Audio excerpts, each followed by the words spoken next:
The Luxor skybeam is the highest profile symbol in this high-profile town. No matter where you are in the Las Vegas Valley, the light is a fixture, even a source of comfort. We get other comments like, you know, no matter where I go in Las Vegas, if I can see the Luxor beam, I know I'm all right. And other comments, you know, even if I get lost in Las Vegas, I look for the beam, I can find my way home. There are no elevators to the top of the Luxor pyramid, and the few people who ever visit the pinnacle get there by climbing a steep series of long ladders. The first thing you learn at the top is there is no giant light bulb. Instead, 39 individual lamps housed in dark, sturdy reflectors that sprout from the floor like a forest, combine to create the light. You won't find these on sale at Walmart. We buy these from Xenotech out of California. Each xenon lamp costs about $1,200 and will last 2,000 hours, working more like a welder's arc than a light bulb.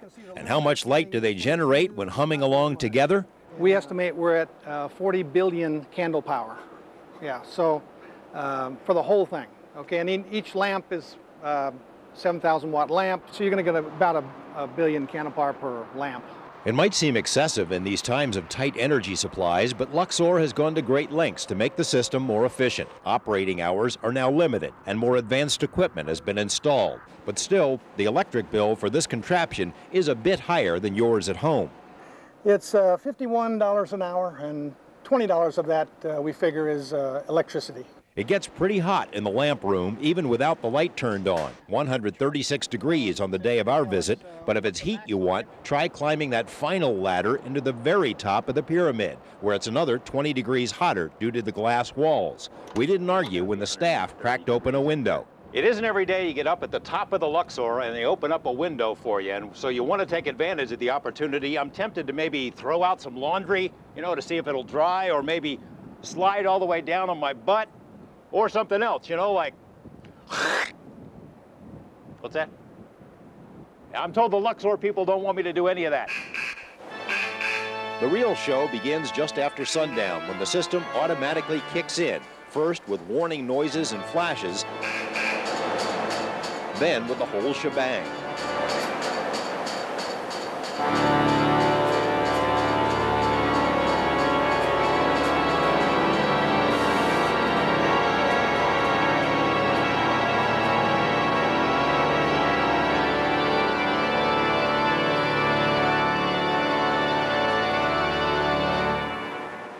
And once those lights are on, all sorts of company comes calling, all sorts.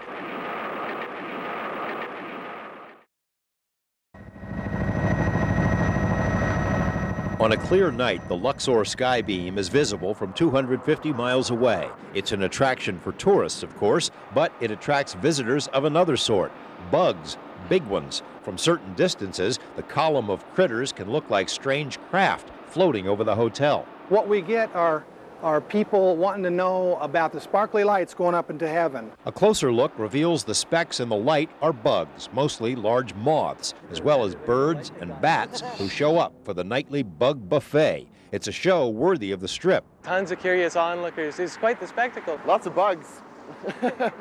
Bugs, birds. Thought they were bats for a while, but I think I've definitely made them out to be birds. Tourists on the ground might find it all vaguely entertaining, but for the technicians in charge of the Luxor skybeam, bugs are a menace. Moths are the enemy, right. Moths are the enemy. John Lichtsteiner is the Luxor's technical manager and thus oversees the ongoing battle between man and bug. The Luxor light isn't one big light, it's 39 individual xenon lamps, each costing about $1,200, each capable of generating about 1 billion candle power. And that much light attracts any self-respecting bug within flying distance. The Luxor does its best to seal up the very top of the pyramid to keep them all out. But as the giant intake fans show, many get through anyway. The lights are so hot that when a bug dies on the glass above each lamp, it cooks. Then the glass cracks and the light is damaged. Once somebody left the window completely open, and we lost like a dozen of these 39 lenses. You might figure the most powerful light in the world might attract curious creatures of similar stature. And it's true to an extent.